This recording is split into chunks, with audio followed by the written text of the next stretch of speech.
Amin. Silakan duduk Bapak Ibu. Haleluya. Saya sapa dulu Bapak Ibu semua. Shalom Bapak Ibu. Shalom. Puji Tuhan. Saya senang berjumpa dengan Bapak Ibu. Apakah Bapak Ibu senang berjumpa dengan saya? Amin. Iya. Kenapa? Karena akan diberkati. Semua orang kan pasti senang. Amin Bapak Ibu. Iya, gitu. Saya selalu membaca ayat 2 Petrus 1 ayat 2. Ayat ini berfirman, kasih karunia dan damai sejahtera akan berlimpah di dalam kehidupan kita oleh pengenalan akan Allah dan Tuhan Yesus.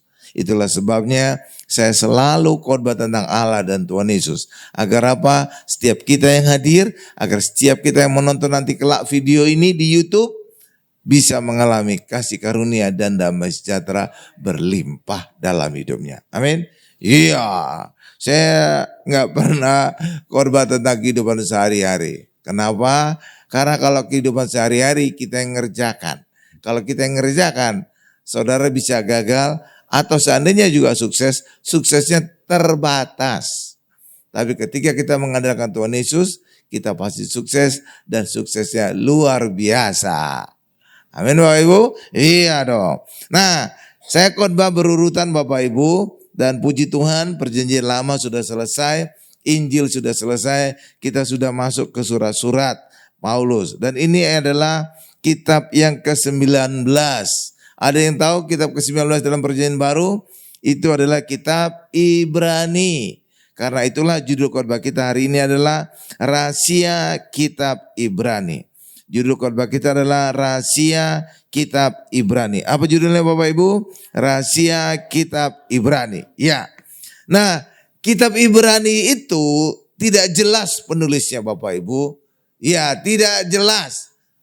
Tetapi orang bisa menebak, itu hanya menebak-nebak, itu adalah Paulus, diduga Paulus. Ya, Bapak Ibu, diduga adalah Paulus. Ya. Kalau yang surat-surat lain itu biasanya ada namanya, ya, atau tujuannya. Jadi jelas seperti Timotius, oh itu surat Paulus kepada Timotius. Bisa dikonfirmasi, Timotius itu dapat surat dari Paulus. Demikian juga surat-surat Roma, itu juga jemaat Roma juga bisa konfirmasi. Itu Paulus nulis, Korintus juga bisa, Efesus juga bisa, Galatia juga bisa, Ibrani, ini gak jelas.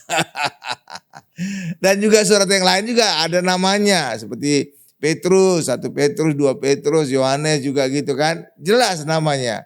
Ya Bapak Ibu ya. Ya itulah sebabnya sebenarnya Alkitab itu tidak anti kalau penulisnya itu menuliskan namanya sendiri. Ya itulah sebabnya, itulah juga menjadi dasar bagi saya. Gereja ini nama pendetanya bahkan fotonya juga ditampilkan. Minggu depan siapa namanya, ada fotonya, jelas. Kalau gereja lain kadang-kadang diumpetin. Jadi kayak jemaat itu membeli kucing dalam karung gitu.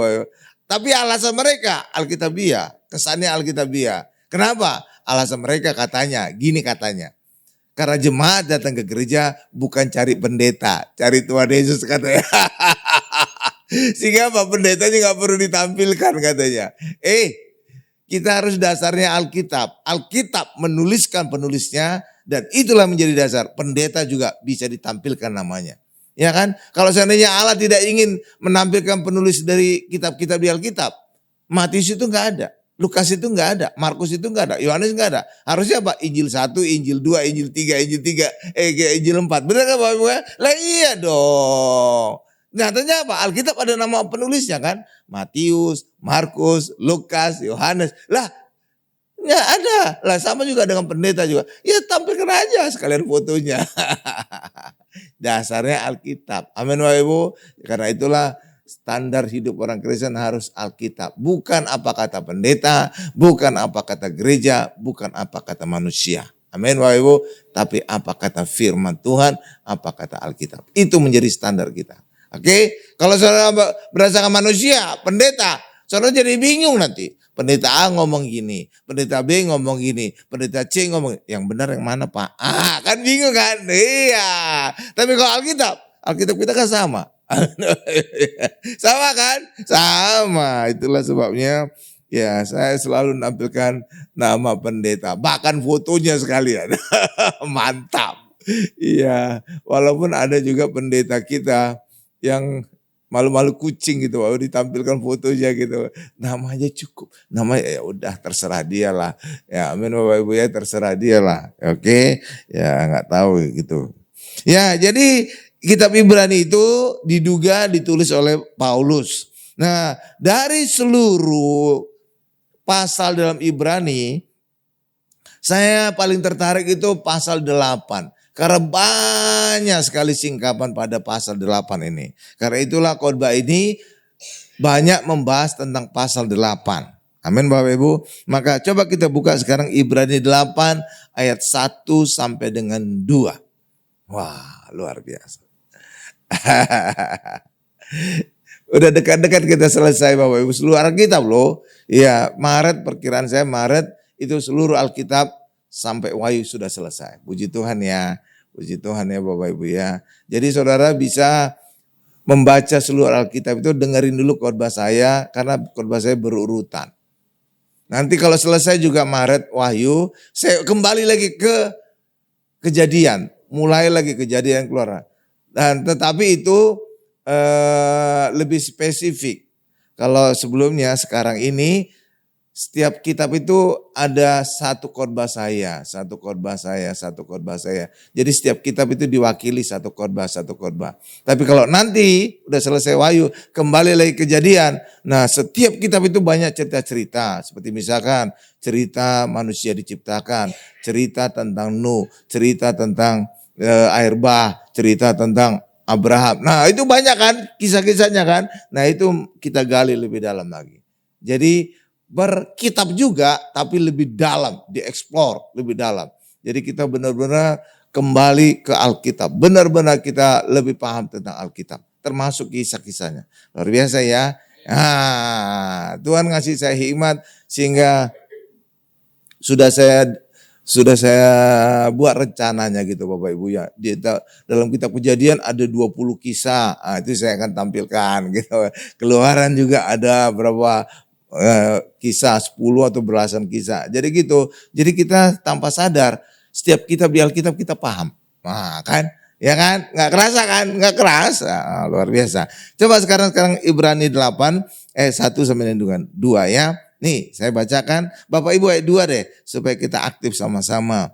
Inti segala yang kita bicarakan itu ialah kita mempunyai imam besar yang demikian, yang duduk di sebelah kanan tata yang maha besar di sorga. Ayat 2 Bapak Ibu.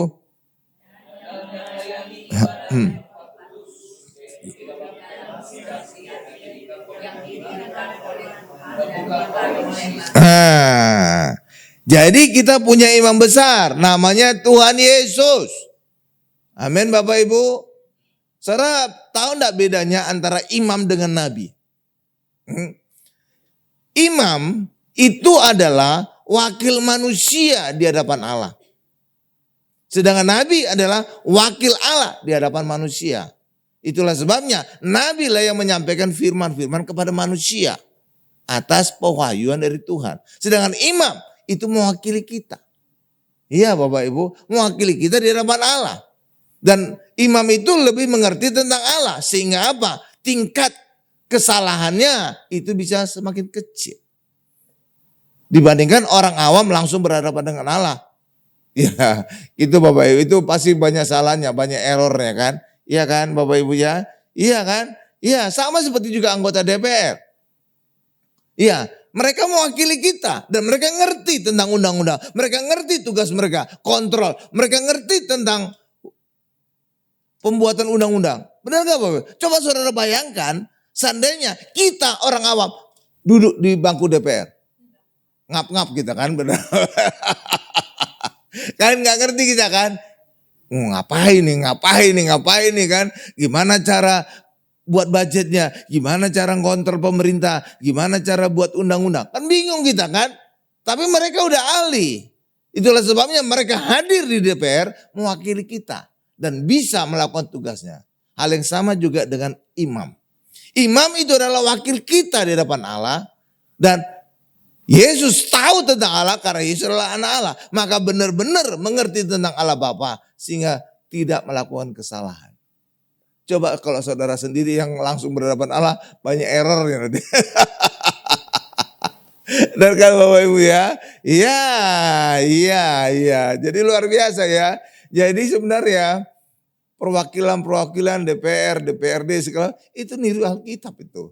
Itu prinsip dari keimaman. Imaman itu mewakili dari umat gitu Bapak Ibu. Nah kalau misalnya DPR mewakili konstituen. Gitu Bapak Ibu. Mewakili rakyat yang memilih dia gitu loh. Jadi benar-benar itu sesuai Alkitab saudara. Jadi mewakili karena apa? Karena supaya errornya sedikit. Supaya kesalahannya sedikit. Karena mereka tahu tugasnya. Ya kan Bapak Ibu ya? Iya. Itulah sebabnya Bapak Ibu zaman dulu perkemahan orang Israel di padang gurun. Yang pertama kali mengitari lingkaran pertama dari bait Allah itu adalah suku Lewi. Karena apa? Mereka suku imam, tahu tugasnya, tahu apa kira-kira yang dikehendaki oleh Allah gitu loh Bapak Ibu. Makanya mereka yang paling dekat. Iya, kalau kita yang dekat, kalau suku-suku yang lain dekat, mereka bisa error, bisa salah. Bisa mati mereka di depan Allah. Iya kan? Iya gitu. Jadi luar biasa Allah ya. Jadi banyak hal-hal dunia ini juga ngikuti prinsip dari kekristenan saudara ya. Oke Bapak Ibu ya. Luar biasa ya. Ya, nah dikatakan juga bahwa Tuhan Yesus duduk di kanan tata Allah Bapa yang di surga. Apa maksudnya? Apa artinya kalau Tuhan Yesus duduk di kanan tata Allah? Kalau kita berdoa dan orang Kristen pasti berdoa dalam nama Tuhan Yesus. Benar nggak Bapak Ibu? Ada nggak kita berdoa bukan dalam nama Tuhan Yesus? Nggak ada ya? Nggak ada kan? Nggak ada. Kita selalu dalam nama Tuhan Yesus. Dan ketika kita berdoa dalam nama Tuhan Yesus, doa kita nyampe ke surga. Kenapa? Yesus duduk di tata Allah. Sebelah kanan tata Allah. Pasti nyampe dong. Amin Bapak Ibu? Iya. Makanya dua orang Kristen tokcer kan? Seringnya jawab kan, ya banyak iya tetangga sebelah juga ngakui dua orang Kristen tokcer. Kenapa? Kita punya imam besar di kerajaan surga. Sebelah kanan Allah. Makanya doa kita tuh, mantap banget. Kalau mereka, mau gimana? Nggak ada kan? Nggak ada. Jadi kita punya orang dalam. Makanya lancar gitu loh. Coba sekarang saudara juga ada bisnis ke pemerintahan. Saudara nggak punya orang dalam. Bingung saudara kan? Gimana masuknya? Gimana ketemu pejabatnya? Pejabatnya banyak pengawal. Pejabatnya juga jadwalnya padat. Saya juga nggak tahu jadwalnya. Gimana cara ketemunya? Kan bingung kan? Tapi kalau punya orang dalam. Apalagi orang dalam itu sekretaris dari menterinya. Udah mantap itu. Jadwal menterinya gimana? Nah, kalau jadwal kita tahu, kita bisa kebetulan nanti ketemu. Misalkan menterinya suka main golf di pelataran golf sana, driving golf. Pura-pura lah kita main golf sana. Kebetulan ketemu kan bisa diatur kan Bapak Ibu ya. Kalau ada orang dalam. Ya kan? Lah kita punya orang dalam, namanya siapa? Tuhan Yesus.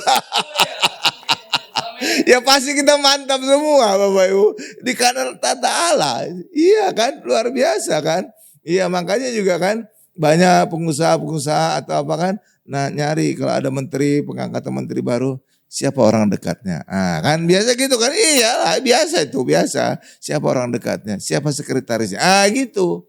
Karena apa? Lewat sekretaris, lewat orang dalam itu bisa ketemu menteri. Bisa diatur lah pokoknya. Ya kan, nah kita punya ordal namanya Tuhan Yesus sebelah kanan Allah Bapa di surga kan mantap kan, tuh kan. Ya, nah Yesus itu melayani di tempat kudus dalam kemah sejati. Emangnya ada kemah yang bukan sejati Pak?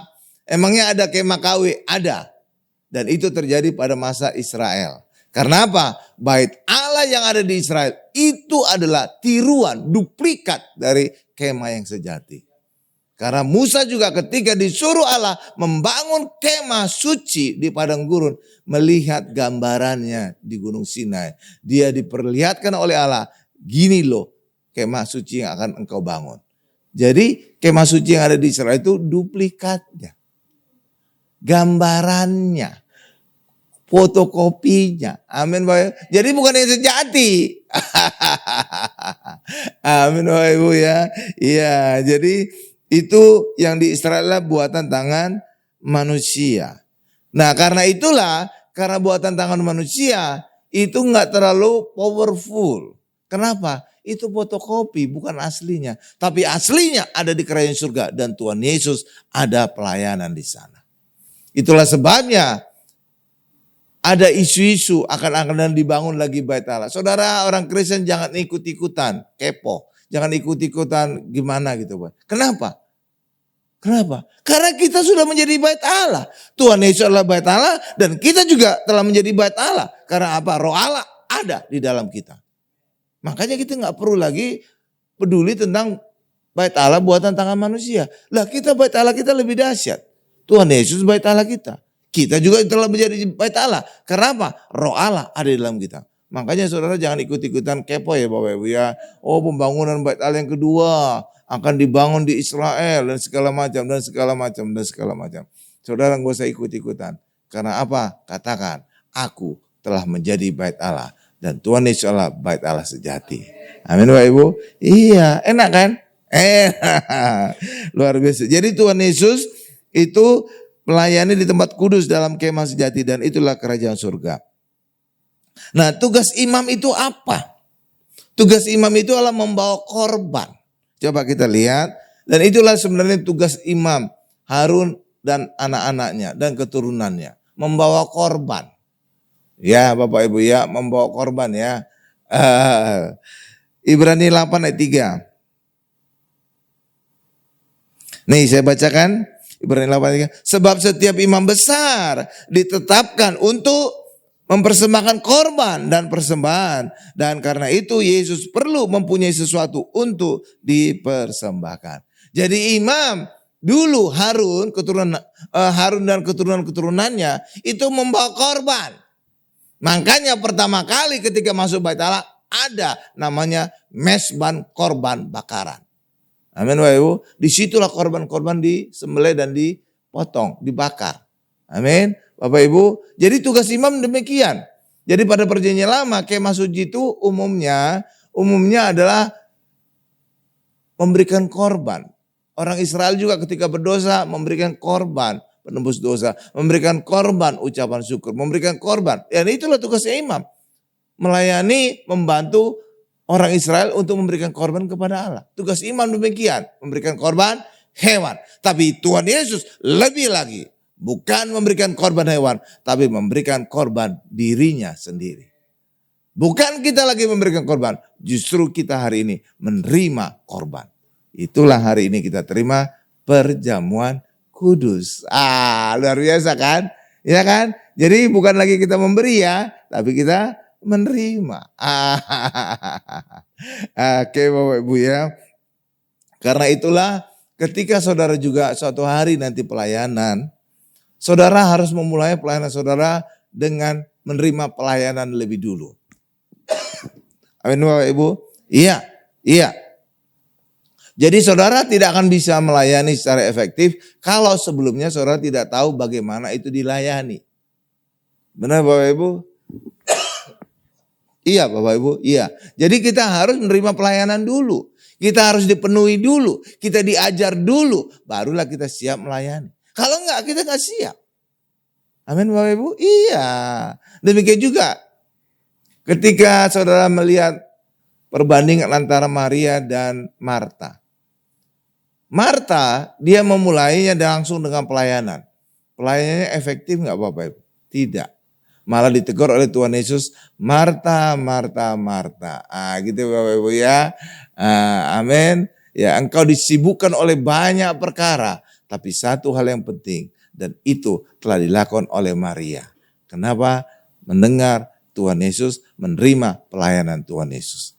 Karena Tuhan Yesus juga berkata, aku datang bukan untuk dilayani, tapi aku datang untuk melayani. Maka kalau ingin sesuai dengan Tuhan Yesus, datanglah untuk menerima pelayanan terlebih dulu.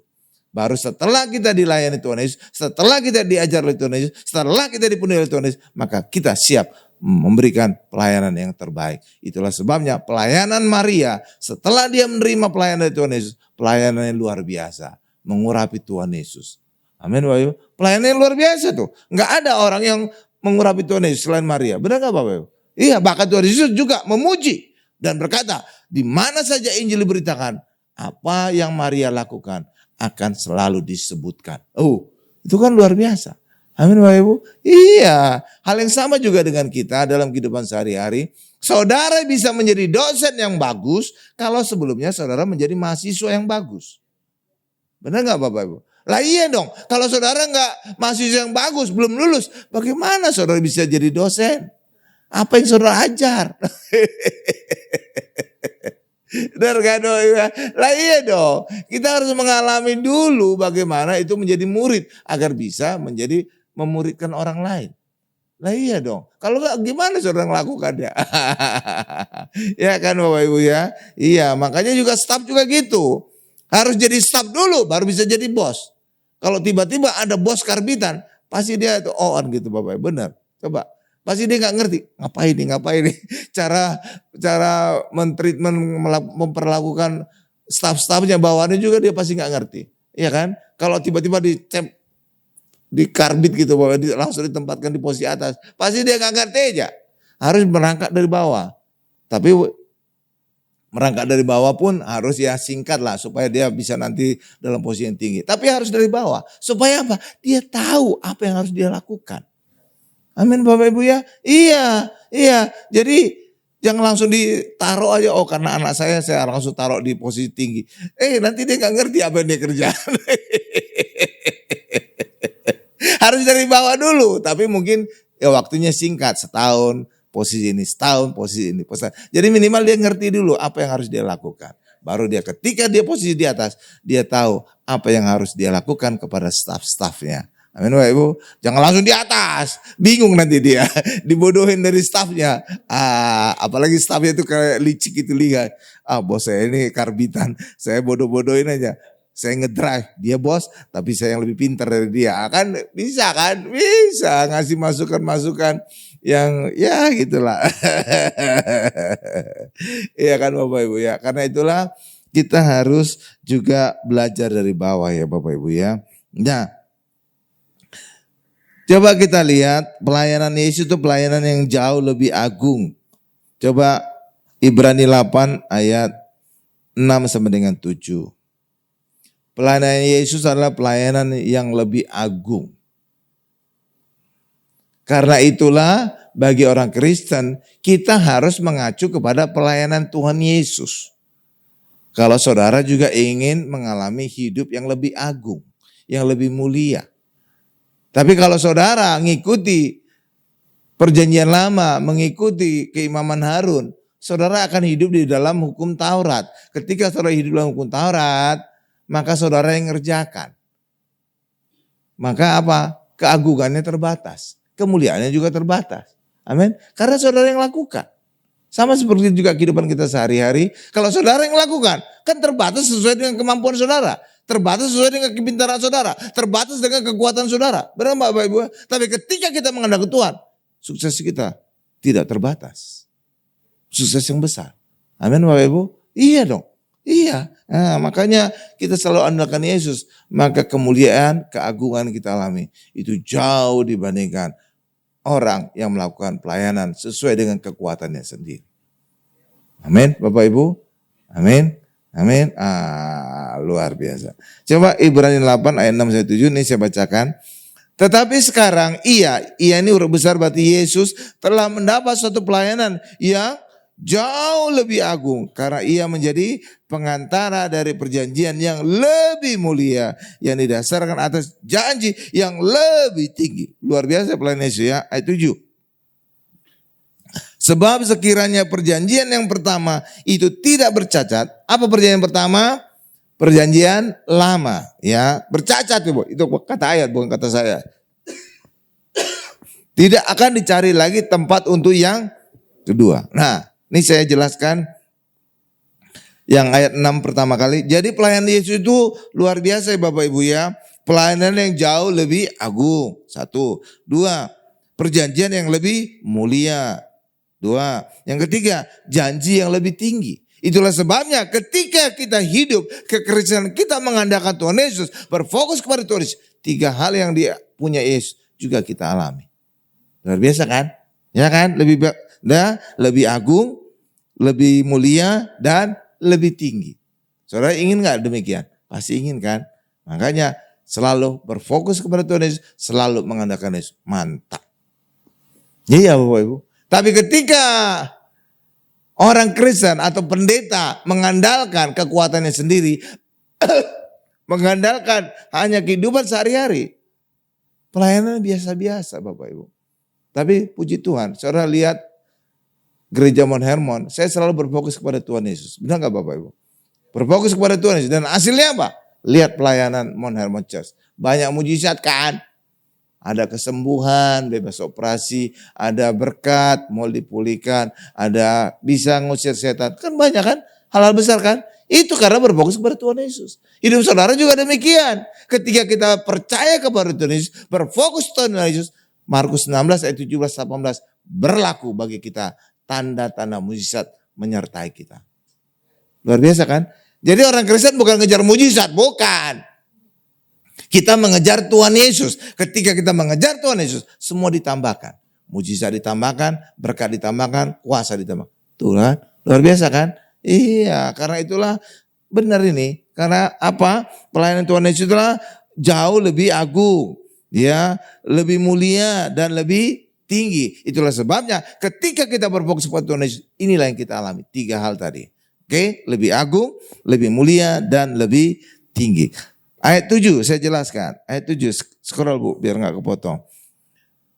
Sebab sekiranya perjanjian yang pertama tidak bercacat. Jadi perjanjian pertama itu perjanjian apa? Perjanjian lama. Itu kata Allah, kata ayat. Itu cacat. Kenapa cacat? Saudara kejar lagi. Kenapa cacat Pak? Bukankah itu juga berasal dari Allah Pak? Benar, itu berasal dari Allah. Tapi yang melakukan manusia. Hukum Taurat itu saudara lihat dari 1 sampai 10. Itu semua manusia yang mengerjakan. Buktinya Pak? Iya lihat aja kalimatnya. Jangan ada padamu Allah lain dapat. Jangan berzina, jangan mencuri, jangan mengingini milik sesama. Siapa yang melakukan itu? Manusia kan? Kan kata jangan semua kan menuju kepada manusia yang mengerjakan. Iya kan? Iya. Dan karena manusia yang mengerjakan, pasti terbatas. Amin Bapak Ibu. Itulah kehidupan hukum Taurat. Itulah hidup dalam perjanjian lama. Dan karena manusia yang lakukan, manusia pasti selalu gagal. Hukum Taurat itu standar kekudusan, kebenaran dan ya kebenaran Allah Bapak. Itulah sebabnya ketika manusia berusaha mengerjakan hukum Taurat, manusia selalu gagal. Iya, selalu gagal karena manusia tidak sempurna. Maka ketika diminta untuk melakukan hal yang sempurna, pasti kita gagal. Itulah sebabnya Tuhan Yesus datang, turun dari surga ke dunia, menggenapi hukum Taurat, mati di atas kayu salib, dan lewat mati di atas kayu salib lah Tuhan Yesus menggenapi hukum Taurat. Jadi hanya Yesus yang mampu menggenapi hukum Taurat lewat kematiannya. Amin Bapak Ibu. Iya, kalau manusia nggak bisa, nggak bisa. Itulah sebabnya Bapak Ibu, kebenaran orang Kristen itu kebenaran karena percaya, bukan kebenaran karena berbuat.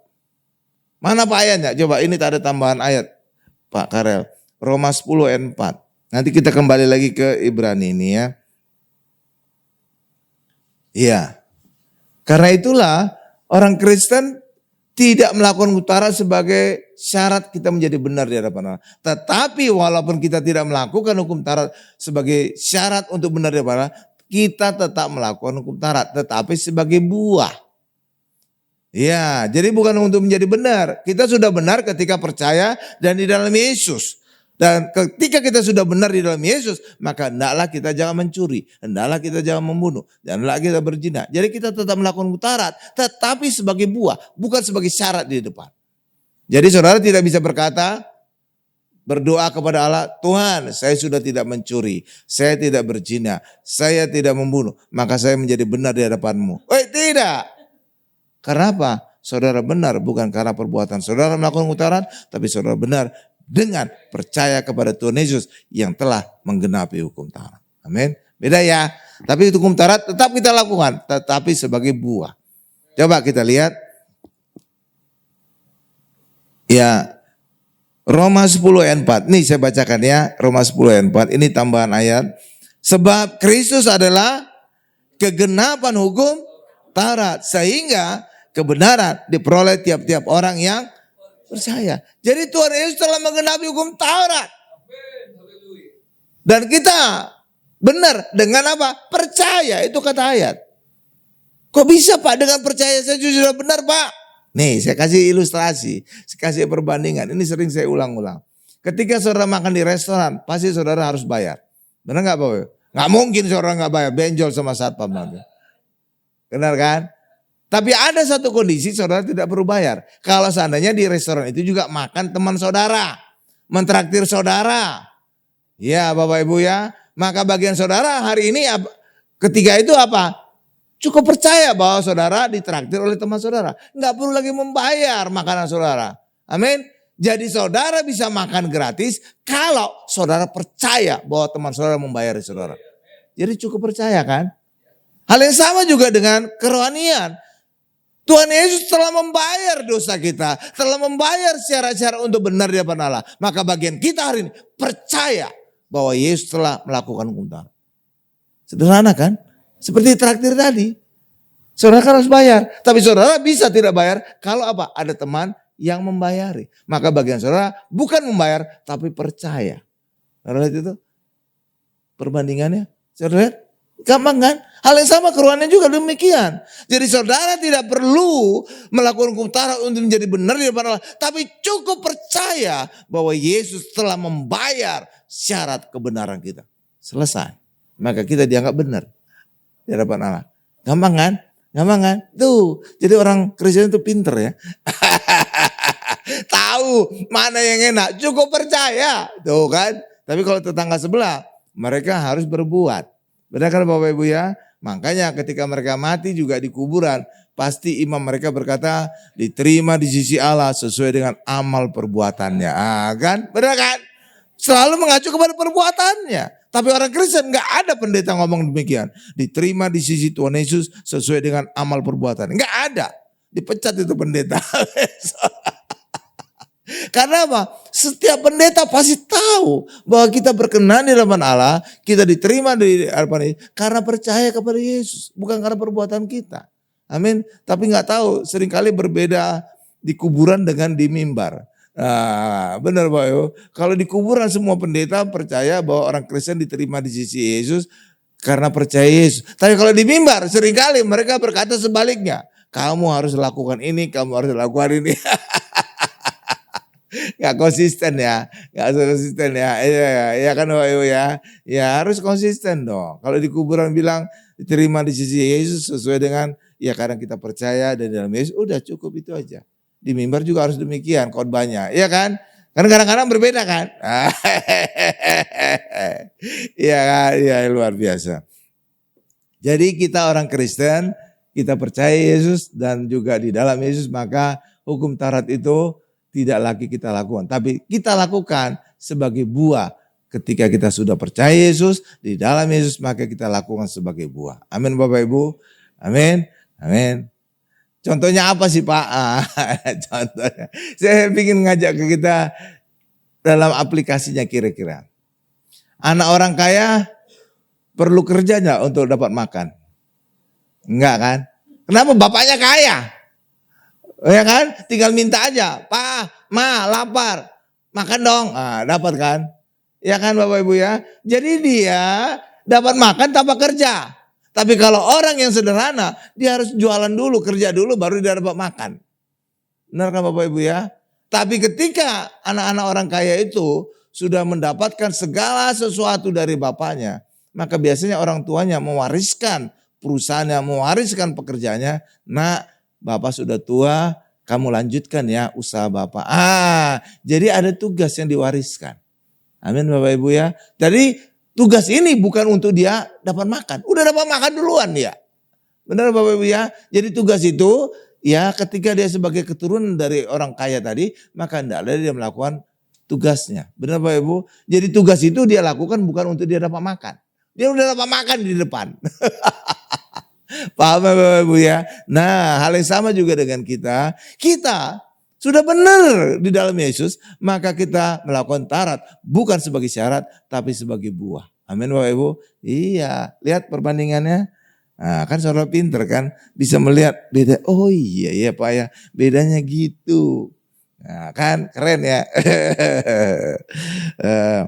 Iya, haleluya, haleluya. Jadi perjanjian lama itu bercacat ya. Itu kata firman, bukan kata saya. Kenapa? Karena yang melakukan manusia. Dan manusia itu tidak sempurna. Itulah sebabnya karena perjanjian lama berdasarkan orang harus melakukan hukum Taurat, maka orang selalu gagal. Dan karena kegagalan itu, maka Allah yang Maha Kasih tidak bisa memberkati orang Israel. Karena gagal. Kalau gagal apa? Ketika orang melakukan Taurat, ada firman yang berkata Ulangan, kalau kita melakukan hukum Taurat, bisa melakukan Taurat, kita akan diberkati. Kita diangkat naik jadi kepala. Tapi kalau kita gagal, kita akan dihukum. Kutuk akan mengejar kita. Jadi ketika manusia selalu gagal melakukan Taurat, maka mau gak mau Allah mengutuk bangsa Israel. Tapi kenapa bangsa Israel tetap bisa hidup Pak? Tetap bisa diberkati Pak? Karena ada sarana yang diperintahkan oleh Tuhan. Mereka harus memberikan korban penghapus dosa. Amin Bapak Ibu. Gitu. Jadi ada sarana agar Allah tidak menghukum bangsa Israel. Tapi dengan orang Israel harus ketika mereka berdosa, mereka harus memberikan korban penebus dosa agar Allah tidak menghukum mereka. Amin Bapak Ibu. Amin. Nah kalau kita hari ini enggak. Kita enggak ada lagi korban-korban hewan. Kenapa? Karena penebusan Yesus, penebusan yang kekal. Amin. Justru kita menerima korban Yesus. Luar biasa ya. Tuh kan hebat ya. Karena itulah apa yang dialami oleh Yesus, pelayanan yang lebih agung, lebih mulia dan lebih tinggi. Itu kita alami ketika kita dalam Tuhan Yesus. Amin Bapak Ibu. Luar biasa. Lanjut. Coba Ibrani 8 ayat 8 sampai 13. Ibrani 8 ayat 8 sampai 13.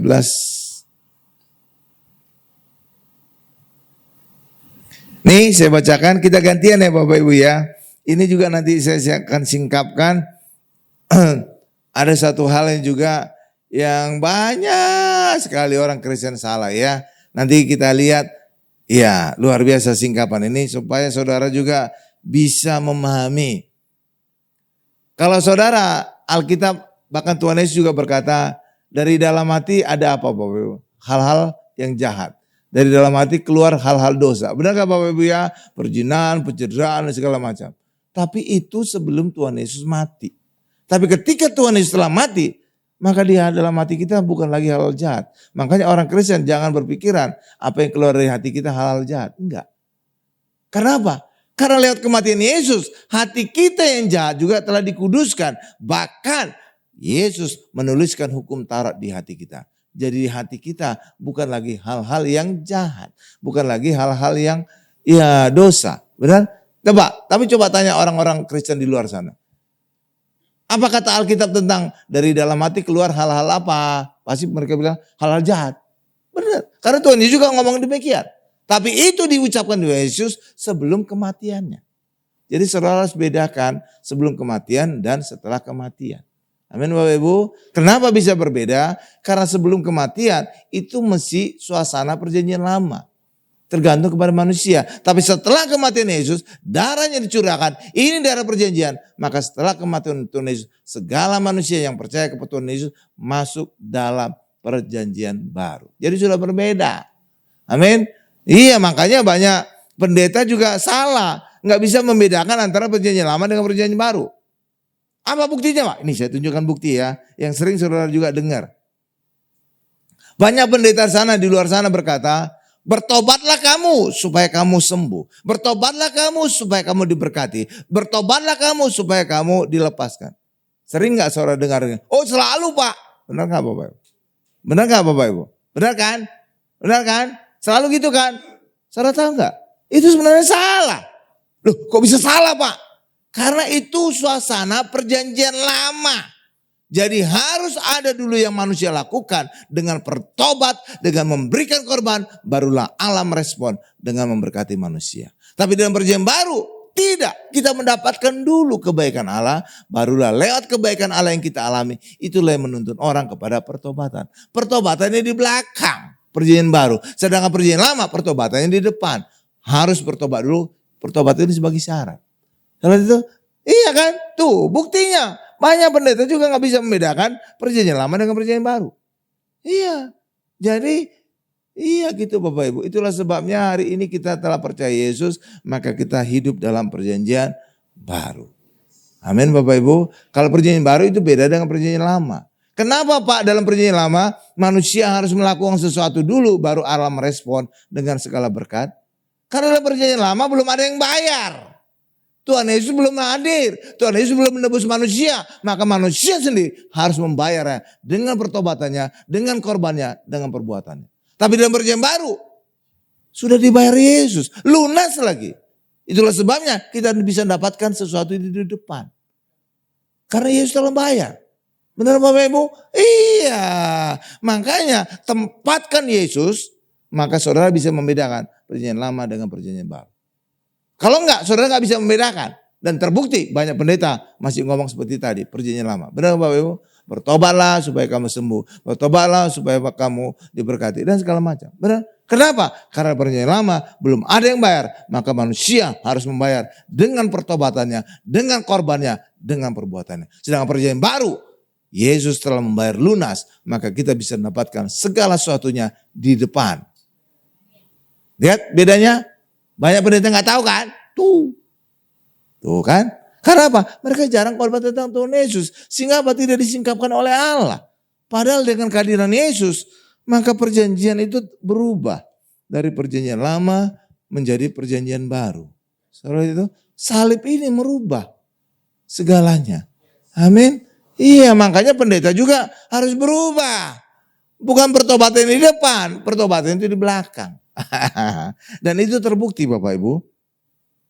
Terbukti. Apa buktinya Pak? Nih saya tunjukkan ya. Ketika saya di gereja lama, ada seorang keluarga. Dia punya anak, satu-satunya kanker, leukemia, kanker darah. Hampir mati. Hampir mati, anak tunggal. Ketika kemudian diberikan perjamuan kudus, didoakan. Dan sembuh. Wih, apa yang terjadi? Keluarga itu kan senang banget kan. Bukan hanya senang, sekeluarga bertobat. Bapak, mama, opung, oma, kungkung dan segala macam bertobat. Saudara itu? Jadi pertobatan itu di mana? Di belakang. Setelah terjadi mujizat kesembuhan anak tadi. Jadi pertobatannya bukan di depan. Tidak ada dikatakan, kamu sekeluarga bertobat dulu supaya anakmu ini selamat. Nggak ada gitu. Tapi ketika anak ini selamat, sembuh dari leukemia, maka seluruh keluarga bertobat. Jadi pertobat itu di mana? Di belakang. Saudara itu? Saudara itu? Jadi itu. Karena itulah bagi kita hari ini, mari saudara sekarang yang percaya Yesus telah hidup dalam perjanjian baru. Pertobatan itu di belakang. Ini saya tunjukkan lagi contoh-contoh yang menggelitik. Nah, saudara jangan kegelian ya. Saudara pernah enggak ngajak teman saudara ke gereja? Pernah? Ayo ke gereja yuk, yuk ke gereja yuk. Nah, gitu. Kadang-kadang jawabannya rada ketus. Kadang-kadang. Emangnya di gereja dapat apa? Di gereja ngapain? Buang-buang waktu. Bagusan saya tidur, besok saya kerja Senin. Nah, gitu Bapak. Pernah enggak saudara dapatkan omongan yang ketus ngaco-ngaco kayak gitu Bapak? Pernah enggak? Pernah kan? Saudara coba selidiki. Orang yang ngomong ketus tadi pasti belum pernah mengalami mujizat Tuhan. Benar. Coba. Iya. Karena apa? Dia tidak mengalami maka dia berkata ketus. Emangnya di gereja dapat apa? Tapi coba. Dia sakit kanker. Hampir mati. Vonis mati. Dan dia sembuh. Ketika didoakan. Diberikan perjamuan kudus. Nggak perlu diajak ke gereja. Dia ke gereja sendiri pasti. Nah, saya lihat itu. Saya lihat itu. Saya lihat itu. Iya. Kenapa? Ada ucapan syukur. Wah puji Tuhan, Tuhan baik. Dia menyelamatkan aku, dia menyembuhkan aku. Iya selalu ada ucapan syukur. Jadi bertobat itu di belakang. Saudara itu iya. Makanya kan Jadi salah ya banyak pendeta sekarang ini ya. Bertobat itu di depan. Padahal bertobat itu di belakang. Mana ayatnya Pak? Wow, mungkin saudara itu benar-benar ayat banget itu. Dasar ayatnya Pak. Oh, kan kekristenan kan ngacunya ke Alkitab Pak. Oke, kita coba tunjukkan Roma 2 ayat 4. Ini tambahan Bu. Karena tiba-tiba ada aja tambah-tambah pewahyuan penyingkapan. Roma 2 ayat 4. Jadi saya dasarnya ayat, bukan saya ngasal ngomong, asal jeblak gitu Bapak Ibu. Enggak, bukan asbun. Bukan NATO. NATO saudara tahu apa? No action, talk only.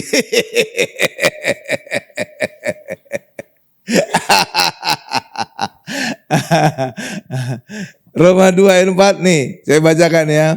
Maukah engkau menganggap sepi kekayaan kemurahannya, kesabarannya dan kelapangan hatinya? Tidakkah engkau tahu bahwa maksud kemurahan Allah ialah menuntut engkau kepada pertobatan. Pertobatan di depan atau di belakang? Di belakang. Kebaikan Allah, kemurahan Allah, itulah yang menuntun orang kepada pertobatan. Dia pertobatan di belakang. Ini sesuai perjanjian baru. Ada ayatnya, tuh kan? Benar kan Bapak Ibu ya? Jadi saya nggak asal ngomong ya. Tuh ada ayat. Makanya kalau saudara ketemu pendeta yang berkata bertobat dulu di depan, tunjukkan ayat ini. Amin Bapak Ibu ya. Iya kan? Iya. Lewat mujizat itu, lewat kebaikan Allah, lewat kemurahan Allah, itulah yang menuntun orang kepada pertobatan. Dan itu terbukti ketika saya pelayan di gereja lama. Anaknya sembuh dari kanker leukemia, sekeluarga bertobat tuh kan. Dahsyat kan? Bukan cuma satu orang, seluruh keluarga. Tantenya, omnya, omanya, opungnya, kungkungnya segala macam. Pak kok aneh Pak, kok ada kungkung, ada oma, ada opung Pak. Ya saya juga gak tahu suku apa dia, tapi saya sebut aja semua. Haleluya Bapak Ibu. Ya kan? Iya. Jadi lewat kebaikan Allah itulah yang menuntun orang kepada pertobatan. Ketika orang mengalami zaman Tuhan, nggak ada lagi orang ngomong ketus. Emangnya di gereja dapat apa? Jadi kalau saudara ada jawaban teman saudara gitu, pasti dia nggak pernah ngalamin mujizat Tuhan. Pasti itu. Karena apa? Dia nanya kan, emangnya gereja dapat apa? Karena apa? Belum pernah dapat apa-apa dari Tuhan. Iya kan? Iya. Karena itulah ya mari kita percaya Tuhan Yesus, kita mengalami kebaikan Tuhan. Dan saudara bisa mengalaminya di depan lebih dulu. Kenapa? Tuhan Yesus telah membayar segalanya lebih dulu di atas kayu salib 2000 tahun yang lalu. Amin Bapak Ibu. Amin. Ya luar biasa ya. Jadi pendeta harus jangan berkata bertobat itu di depan, tapi di belakang. Oke Bapak Ibu ya. Sama juga kalau saudara kunjungan ke rumah sakit. Iya Bapak Ibu. Saudara doakan aja dia. Saudara gak perlu aja ke gereja. Kalau dia sembuh, gak perlu saudara ke gereja, dia pasti ke gereja sini. Pasti itu. Gampang ya? Gampang. Karena apa? Selalu ada ucapan syukur dia. Terima kasih Tuhan, engkau baik. Engkau telah menyembuhkan aku. Wah iya, selalu ada ucapan syukur. Jadi enak ya. Tuh kan. Jadi gak perlu repot-repot. Jadi saudara melayani aja dengan mujizat kuasa Tuhan. Lihat kebaikan-kebaikan Tuhan tadilah yang menuntun orang kepada pertobatan. Pertobatan itu di belakang, bukan di depan. Amin. Ya luar biasa. Jadi, tadi belum kita baca ya Bu ya. Ibrani 8 ayat 8 sampai 13 ya. Belum kelewatan. Ini saya baca ayat 8, nanti Bapak Ibu ayat 9 kita ganti-gantian ya. Ganti-gantian. Sebab ia ini siapa? Tuhan Yesus menegur mereka ketika ia berkata, sesungguhnya akan datang waktunya. Demikianlah firman Tuhan, aku akan mengadakan perjanjian baru dengan kaum Israel dan dengan kaum Yehuda. Ayat 9 Bapak Ibu.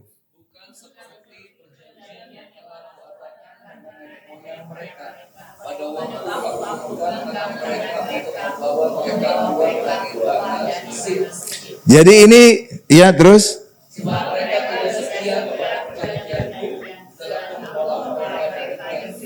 Jadi perjanjian yang lama itu terjadi di padang gurun ya Bapak Ibu ya, pada saat bangsa Israel keluar. Jadi perjanjian lama itu bukan dimulai dari kitab Kejadian ya. Ya kan banyak orang berpikir Perjanjian lama dimulai dari kitab Kejadian. Karena memang di Alkitab awalnya perjanjian lama Kejadian. Bukan ya. Tapi pada saat Musa menyiramkan darah kepada bangsa Israel dan orang Israel harus melakukan hukum Taurat. Karena itulah pada ayat itu dikatakan inilah darah perjanjian. Jadi inilah darah perjanjian lama. Sedangkan perjanjian baru itu dimulai pada saat Tuhan Yesus berjaman kudus. Pada saat Tuhan Yesus mati juga. Ya, karena Tuhan Yesus saat berjaman kudus berkata, inilah darah perjanjian baru yang ditumpahkan bagi kamu untuk pengampunan dosa. Matius 26 ayat 28. Amin Bapak Ibu? Iya. Jadi bukan pada saat Tuhan Yesus lahir itu dimulai perjanjian baru. Ini juga enggak benar ya Bapak Ibu ya. Ya, kan banyak orang salah kan? Berpikir perjanjian baru dimulai pada saat Tuhan Yesus lahir. Bukan saat Natal. Tapi pada saat Tuhan Yesus mati. Itulah dimulai. Karena apa? Pada saat Tuhan Yesus mati, seluruh perjanjian lama, seluruh tuntutan hukum Taurat digenapi Yesus dengan mati di atas kayu salib. Pada saat itulah dimulai babak baru. Itulah perjanjian baru. Bukan kelahiran. Amin. Jadi jangan jawabnya saat kelahiran ya, mulai perjanjian baru ya. Mungkin itu bisa jadi soal Bu nanti. Perjanjian lama dimulai apa? Kitab Kejadian atau apa? Itu udah salah itu. Perjanjian baru dimulai apa? Saat Tuhan Yesus lahir. Oh bukan. Apa buktinya bahwa saat Tuhan Yesus lahir itu bukan mulai dari perjanjian, bukan awal dari perjanjian baru? Saudara tahu? Harus ada buktinya konkret. Baru kuat kita membantah.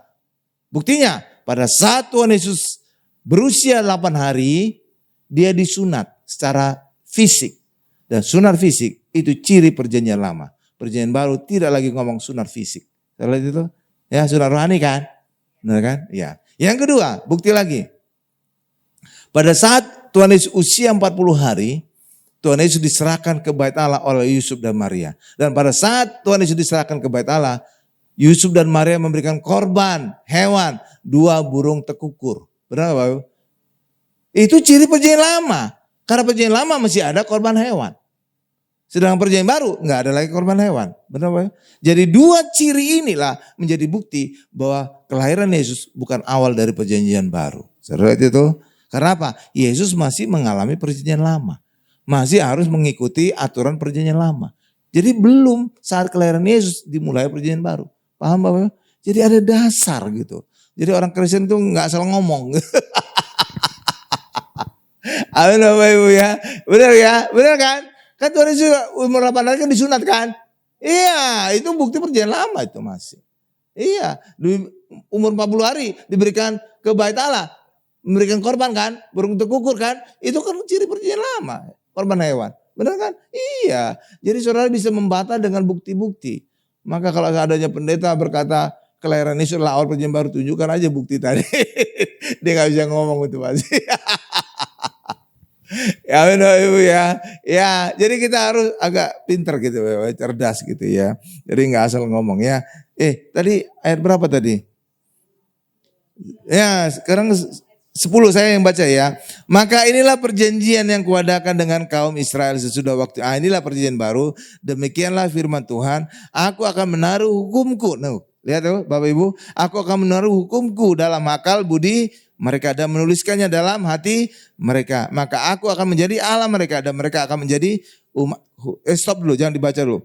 Jadi Tuhan menuliskan hukumnya pada hati manusia. Benar Bapak Ibu? Setelah lihat tadi bacaannya, saya ulang lagi deh. Ayat 10 Bu. Aku akan menaruh hukumku dalam akal budi mereka dan menuliskannya dalam hati mereka. Katakan dalam hati. Dalam hati. Kenapa saya ingin tekankan dalam hati? Karena banyak orang Kristen masih berpikiran dari dalam hati keluar hal-hal jahat, keluar hal-hal dosa. Tapi sekarang dalam perjanjian baru, dalam hati kita sudah ada hukum Taurat. Dituliskan Allah langsung. Jadi makanya sekarang orang Kristen jangan berkata di dalam hatiku ada hal-hal jahat.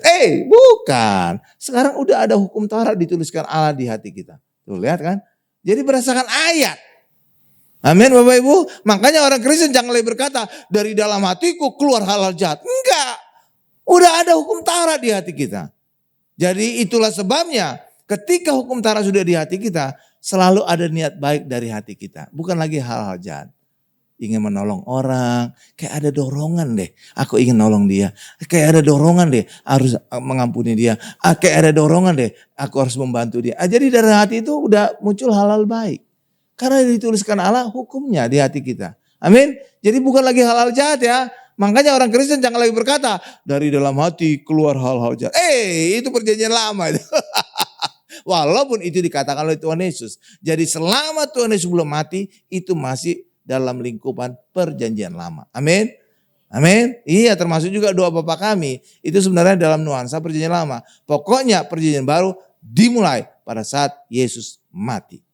Disalib. Amin Bapak Ibu. Ya, bisa bedakan ya. Gitu loh Bapak Ibu. Paham ya? Nah, terus mana lagi tadi?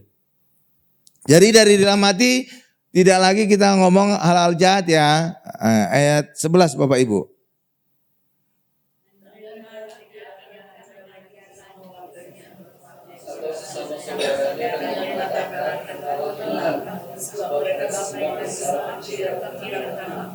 Ayat 12. Sebab aku akan menaruh belas kasihan terhadap kesalahan mereka dan tidak lagi mengingat dosa-dosa mereka. Ayat 13 Bapak Ibu.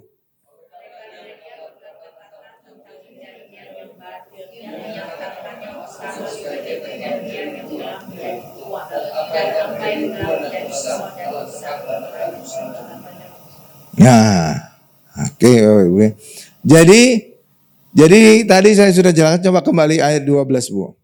Tadi saya sudah jelaskan dari dalam hati kita bukan lagi hal-hal jahat ya. Karena memang Tuhan Yesus juga berkata demikian, hal-hal jahat. Tapi itu diajarkan Tuhan Yesus sebelum kematiannya. Amin. Ada ayatnya, dari dalam hati keluar hal jahat. Mana Pak ayat? Oh iya kita buka aja Bu, ini tambahan. Tiba-tiba hari ini kok jadi banyak tambahannya. Markus 7 ayat 21. Supaya makin jelas bagi kita, memang benar Tuhan Yesus ada mengajar. Tapi saudara harus perhatikan, ketika Tuhan Yesus mati, maka dimulailah perjanjian baru. Tapi sebelum Tuhan Yesus mati, itu masih nuansa perjanjian lama ya. Tadi saya sudah tunjukkan ya. Oke. Markus 7 ayat 21. Ini saya bacakan. Sebab dari hati orang timbul segala pikiran jahat, percabulan, pencurian, pembunuhan. Nah kan? Jadi dari dalam hati. Tapi saudara harus baca. Ini diajarkan Tuhan Yesus sebelum kematiannya. Amin. Tapi setelah kematiannya, dari hati kita muncul hal-hal baik. Kenapa? Hati kita telah dituliskan hukum-hukumnya Tuhan. Maka selalu ada niat baik keluar dari hati kita. Jadi saudara juga bisa mendengarkan suara hati saudara. Jangan curiga. Wah, kalau saya dengarkan suara hati, jangan-jangan hal yang jahat ini. Gitu Bapak. Enggak ya. Karena sekarang di hati kita telah dituliskan hukum-hukumnya Tuhan. Amin. Coba kembali lagi ke Ibrani tadi. Ibrani 12. Haleluya. Ayat 8 ayat 12. Sorry. Sebab Allah akan menaruh belas kasihan terhadap kesalahan mereka dan tidak lagi mengingat dosa-dosa mereka. Kenapa Allah berbelas kasihan? Kenapa Allah tidak mengingat dosa? Bukannya Allah kompromi terhadap dosa, bukan. Tapi kenapa? Karena segala dosa kita telah ditanggung Tuhan Yesus di atas kayu salib dan hukuman dosa kita telah dijalani Yesus di atas kayu salib. Itulah sebabnya setiap kita yang percaya kepada Tuhan Yesus tidak lagi mengalami dosa dan tidak lagi mengalami hukuman dosa. Karena segalanya telah ditanggung oleh Tuhan Yesus di atas kayu salib. Amin Bapak Ibu. Kalau orang di luar sana yang tidak percaya Yesus, mereka harus tanggung sendiri. Kenapa? Karena mereka gak percaya Yesus. Kalau kita kan ada yang nanggung. Nah kan pintar kita ya. Benar kan Bapak Ibu ya? Iya dong, ada yang nanggung kan? Iya, makanya luar biasa. Amin. Jadi Allah bukannya kompromi terhadap dosa, bukannya Allah jadi linglung, lupa, tidak ingat lagi akan dosa-dosa kita. Tapi Allah telah menanggungkan dosa kita dan menimpakan hukuman dosa kita pada Tuhan Yesus. Itulah sebabnya bagi kita orang Kristen yang percaya kepada Tuhan Yesus, percayalah dosa kita telah ditanggung semuanya oleh Tuhan Yesus dan telah dijalani hukumannya oleh Tuhan Yesus dengan mati di atas kayu salib. Amin. Luar biasa kan? Makanya orang Kristen jangan lagi ngomong dosa. Oke. Nah ayat 13 saya juga jelaskan. Bahkan juga hukuman dosa juga gak ada lagi kita alami. Nanti kembali lagi ke Ibrani 8 ayat 12 ini Bu. Coba buka Roma 8 ayat 1. Bahwa hukuman dosa kita juga nggak ada lagi. Khotbah saya sekarang banyak tambahan-tambahan ayat Bu.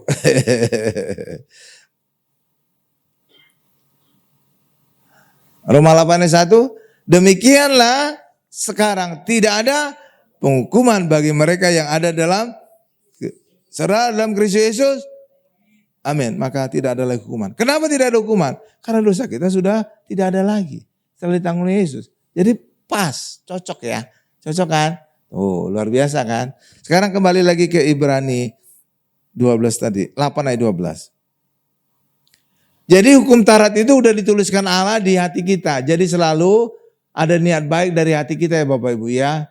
Dan itu kalau ada niat baik dari hati, dari pikiran kita, artinya apa? Kita sudah dewasa rohani.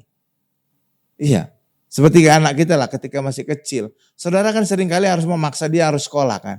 Kenapa kita harus memaksa anak kita harus sekolah? Karena dia tidak tahu pentingnya sekolah itu. Bahwa sekolah itu akan membentuk masa depannya. Benar Bapak Ibu ya? Makanya saudara sekali harus memaksa anak saudara sekolah kan? Iya, kenapa? Anak saudara belum mengerti pentingnya sekolah bagi masa depannya. Makanya dipaksa. Tapi sekarang ketika kita dewasa, kita sudah sadar. Makanya kadang-kadang sambil kerja juga kita masih lanjutkan sekolah. Demi karir saya lebih naik gitu kan. Benar kan Bapak Ibu ya? Jadi kita sudah sadar pentingnya sekolah. Tapi waktu kecil nggak sadar, maka harus dipaksa oleh orang tua. Hal yang sama juga dengan kehidupan rohani. Semula bangsa Israel seperti anak kecil harus ditakut-takuti, harus diancam. Kalau kamu melanggar dosa, kamu akan dihukum ini. Kamu melanggar, dihukum ini. Kamu melanggar, akan dihukum ini. Tapi kita orang Kristen tidak lagi demikian. Tidak lagi seperti anak kecil ditakut-takuti. Tapi kita sekarang punya kesadaran dari hati kita. Kita harus berbuat baik. Karena apa? Ada hukum Tuhan dituliskan di hati kita. Saudara itu? Jadi sekarang orang Kristen orang dewasa rohani. Beda dengan orang Israel. Karena apa? Hukum Taurat pada masa orang Israel ada di luar mengancam. Tapi bagi kita hari ini ada di dalam hati.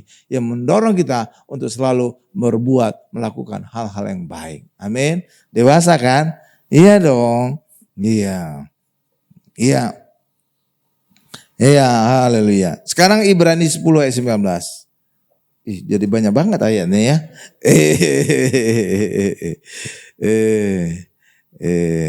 Haleluya. Ibrani 10 ayat 19.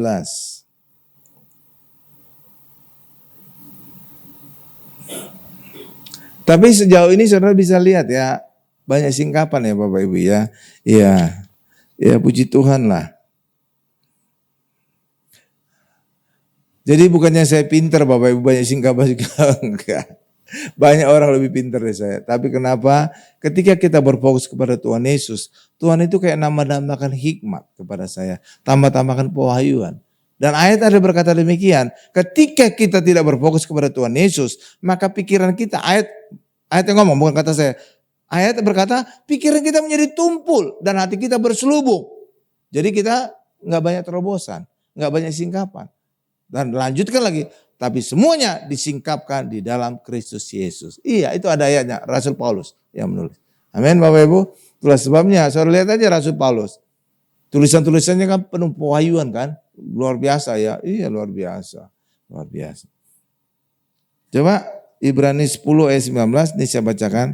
Jadi saudara-saudara, oleh darah Yesus kita sekarang penuh keberanian dapat masuk ke dalam tempat kudus. Ini sebenarnya nggak tahu gimana, kurang lengkap. Harusnya tempat maha kudus. Kalau dalam bahasa Inggris jelas. Holies, bukan holy. Apalagi holy. Itu tulang itu Bapak. Ya. Holies, coba Bu bahasa Inggrisnya. Ibrani 10 ayat 19. 10 ayat 19. 19 Bu, turun. Ya. Coba di blok holisnya Bu, holisnya aja. Kebanyakan. Coba lihat itu, holis kan? Tapi nggak tahu bahasa Indonesia cuma tempat kudus doang. Jadi jadi gitu Bapak Ibu. Saya sering kali membandingkan dengan bahasa Inggris. Jadi lebih tajam, lebih lengkap ya. Jadi bukan tempat kudus ya, tempat maha kudus, holies. Bahkan dalam Alkitab bahasa Inggris huruf besar lah gitu. Jadi artinya benar-benar tentang tempat maha kudus ya, holies huruf besar kan. Wah, luar biasa ya, holies ya. Jadi bahasa Indonesia saya koreksi dikit aja lah. Holies ya, jadi artinya tempat maha kudus. Jadi dikatakan kembali bahasa Indonesia Bu. Jadi Bapak Ibu, lewat darah Yesus kita penuh keberanian untuk masuk ke tempat maha kudus. Kenapa kita penuh keberanian? Karena kita telah menjadi maha kudus oleh darah Yesus. Dan itu dibuktikan dengan Allah Bapa mengutus Roh Kudus ke dalam hidup kita. Sehingga kita menjadi bait Roh Kudus.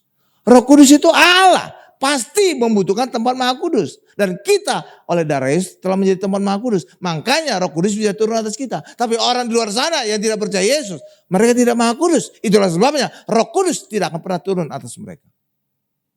Amin Bapak Ibu. Jadi orang Kristen itu sebenarnya maha kudus. Walaupun kadang-kadang teman saudara melihat saudara maha kudus. Perbuatannya aneh-aneh gitu Bapak Ibu ya. Amin. Tapi di hadapan Allah saudara maha kudus. Kenapa? Karena Allah tahu Yesus anaknya diutus untuk membasuh dosa kita. Sehingga kita menjadi maha kudus dan Allah Bapa juga mengutus Roh Kudus atas kita. Sehingga kita menjadi bait Roh Kudus. Amin. Iya itu menjadi bukti kita maha kudus. Kalau enggak mungkin Roh Kudus turun atas kita. Amin Bapak Ibu. Jadi saudara yakinlah saudara itu maha kudus sekarang ini. Karena apa? Bukan karena perbuatan kita, tapi karena darah Yesus membasuh dosa kita. Kalau berdasarkan perbuatan kita, saudara nggak bisa menjadi kudus, apalagi maha kudus. Nggak bisa. Karena Yesaya 64 ayat 6 jelas berkata, kesalehanmu, kekudusanmu seperti kain kotor. Ya, kain kotor. Bahkan terjemahan Alkitab yang terbaru, edisi kedua, kain kotor haid wanita. Iya Bapak Ibu, iya. Jadi zaman dulu orang kalau haid wanita pakai kain. Kalau sekarang kan pakai softtek atau disposal. Kalau pakai buang, sekali pakai buang. Kalau zaman dulu pakai kain. Benar Bapak Ibu? Iya. Iya, jadi ekstrim ya. Jadi kesalehan kita, kekudusan kita seperti kain kotor Bapak Ibu. Lihat itu? Kan gawat kan? Makanya tidak bisa mengadakan perbuatan kita untuk menerima Roh Kudus. Untuk menjadi maha kudus. Amin. Dikatakan tadi penuh keberanian. Emangnya ada penuh ketakutan? Kalau saudara ketemu kata keberanian, penuh keberanian, harus lihat kebalikannya. Kok bisa terjadi ada kebalikan? Dalam perjanjian lama ini penuh ketakutan. Imam besar zaman dulu masuk ke ruang Maha Kudus penuh ketakutan. Itu pada hari Yom Kippur. Setiap tahun itu ada hari Yom Kippur. Imam besar masuk ke ruang Maha Kudus untuk membawa korban, memercikan darah pada tabut perjanjian. Dan situ dia penuh ketakutan. Kenapa dia penuh ketakutan? Karena dosa kecil saja bisa membuat dia mati. Karena apa? Dia masuk ruang Maha Kudus. Jadi sangat kudus ini. Gak boleh ada pikiran kotor. Benar, makanya kalau saudara lihat, nanti suatu hari saya khotbah lah. Imam besar itu ada patah emas di keningnya Bapak Ibu. Iya, iya. Saudara tahu maknanya emas yang di sini? Karena bisa saja imam besar itu ada pikiran kotor. Ada pikiran benci kepada sesamanya. Itu cukup membawa dia kepada kematian. Tapi dengan adanya patah emas ini di dahinya. Maka segala pikiran kotor di hatinya, di pikirannya dikuduskan oleh emas tadi. Emas itu gambaran kebenaran dalam perjanjian lama. Amin Bapak Ibu? Iya. Jadi pikiran kotor aja bisa membuat imam besar mati. Makanya dia penuh ketakutan. Benar Bapak Ibu ya. Jadi bukan secara dosa fisik saja dia lakukan. Dia melakukan pencurian, dia berzina. Tapi pikiran kotor juga bisa membawa dia kematian. Kan? Gawat kan? Makanya dia ketakutan.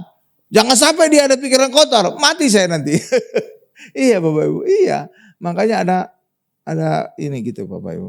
Ya, bandu tapi di kening gitu. Emas. Ya, itu untuk apa? Menguduskan pikiran si imam besar. Jangan sampai dia punya pikiran benci, dendam, kotor, dosa bisa bawa dia kematian. Amin. Paham Bapak Ibu?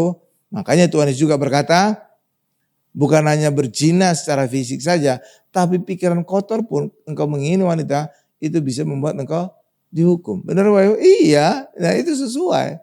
Jadi bukan hanya dosa secara fisik, tapi dosa di pikiran juga bisa membawa kematian. Ya, luar biasa kan? Iya, karena ini ruang Maha Kudus. Jadi jangan sampai dosa kecil pun, bahkan di pikiran pun jangan ada dosa. Bisa mati dia. Makanya dia penuh ketakutan. Tapi kita hari ini enggak penuh ketakutan, penuh keberanian. Kenapa? Karena kita telah dikuduskan oleh darah Yesus. Makanya dikatakan oleh ayat oleh darah Yesus. Bukan dikatakan oleh perbuatan kita. Enggak ada ya. Enggak ada kan? Oleh darah Yesus kan. Tuh luar biasa. Luar biasa. Ya, oke. Iya. Jadi bukti bahwa orang Kristen kudus itu apa? Roh Kudus turun atas kita. Dan kita dijadikan bait Roh Kudus. Dan ketika Roh Kudus turun atas kita, disitulah manusia dipulihkan. Karena sebagaimana Adam dan Hawa dulu punya roh Allah, ditiupkan roh Allah lewat hidungnya. Maka ketika Yesus naik ke surga, selesai menguduskan kita, Roh Kudus turun dan menjadikan kita bait Roh Kudus. Dan kita sekarang menjadi bait Roh Kudus. Ketika kita beroleh bait Roh Kudus, apa dampaknya bagi hidup kita? Kita menjadi hidup. Kita menjadi serupa dan segambar Allah. Karena ada roh Allah di dalam kita. Yang ketiga, hidup kita penuh kuasa. Kenapa? Karena Kisah Rasul 1 ayat 8 dikatakan, kamu akan berkuasa kalau Roh Kudus turun atas kamu. Jadi 3 hal ini kita alami. Itulah sebabnya karena hidup orang Kristen penuh kuasa. Markus 16 ayat 17-18 juga menegaskan lagi tanda-tanda orang Kristen ada mujizat. Amin. Ada kuasa. Tuh, luar biasa kan? Tuh, makanya Roh Kudus dalam kita itu banyak sekali manfaatnya. Amin Bapak Ibu. Dan itu diawali dengan Yesus menebus dosa kita. Oke. Nah, karena itulah bagi kita hari ini Bapak Ibu, lewat kita menjadi Maha Kudus, kita bisa datang ke tata Allah. Bisa kita datang ke ruang Maha Kudus. Dan ketika kita datang ke ruang Maha Kudus, maka Tuhan akan menolong kita. Amin. Tuhan akan menolong kita. Kalau zaman perjanjian lama, orang Israel nggak berani datang ke tata Allah. Tata kasih karunia. Coba ini jadi ayat terakhir deh Bu. Ibrani 4 ayat 16. Ayat terakhir. Kayaknya khotbah saya udah cukup lama nih. Saya feeling aja. Ibrani 4 ayat 16. Nih. Sebab itu marilah kita dengan penuh keberanian menghampiri tata kasih karunia. Katakan sama-sama saya. Tata kasih karunia. Iya, stop. Supaya kita menerima rahmat dan menemukan kasih karunia untuk mendapat pertolongan kita pada waktunya. Jadi lewat darah Yesus kita sekarang bisa datang ke tata Allah. Tata Allah sekarang bukan tata penghakiman, tapi tata kasih karunia. Dan setiap kali kita datang, kita beroleh rahmat, pertolongan. Amin Bapak Ibu. Salah itu. Tapi dalam perjanjian lama, orang Israel dilarang dekat dengan Allah. Kenapa? Karena dosa mereka masih ada. Ketika dekat dengan Allah, mati mereka. Karena masih ada dosa. Amin Bapak Ibu. Mati mereka. Tapi kita orang Kristen, justru Tuhan Yesus mengundang setiap kita. Marilah kepadaku yang letih lesu dan beban berat. Aku akan memberikan kelegaan kepadamu. Tuh. Justru sekarang lewat Yesus kita diundang datang. Kenapa? Karena semakin kita sering datang kepada Allah, kita semakin hidup, semakin diberkati, semakin beroleh pertolongan Allah. Amin Bapak Ibu. Karena kasih tata Allah, bukan lagi tata penghakiman, tapi tata kasih karunia. Kalau zaman perjanjian lama tata penghakiman, karena belum ada penghapusan dosa. Maka setiap kali orang Israel datang, mereka akan dihakimi dan dihukum. Amin Bapak Ibu. Saya simpulkan khotbah ini. Orang Kristen harus bisa membedakan hidup dalam perjanjian lama dan perjanjian baru. Amin. Cara membedakannya, tempatkan Yesus. Maka ketika saudara tempatkan Yesus, saudara langsung bisa melihat perbedaannya. Perjanjian lama dengan perjanjian baru. Perjanjian baru dimulai dengan kematian Yesus. Kematian Yesus menghapus segala dosa kita. Segala kutuk, segala tuntutan hukum telah dibayar Yesus. Maka hidup kita pasti berbeda. Amin Bapak Ibu? Iya pasti berbeda. Yang kedua, sekarang orang Kristen hidup dalam Yesus dalam perjanjian baru yang dibenarkan karena percaya anugerah, bukan karena perbuatan kita. Amin Bapak Ibu? Itulah sebabnya orang Kristen hari ini benar, bukan karena perbuatan kita, tapi karena percaya kita kepada Tuhan Yesus dan perbuatan Yesus dan penebusan Yesus. Amin. Kita tundukkan kepala kita.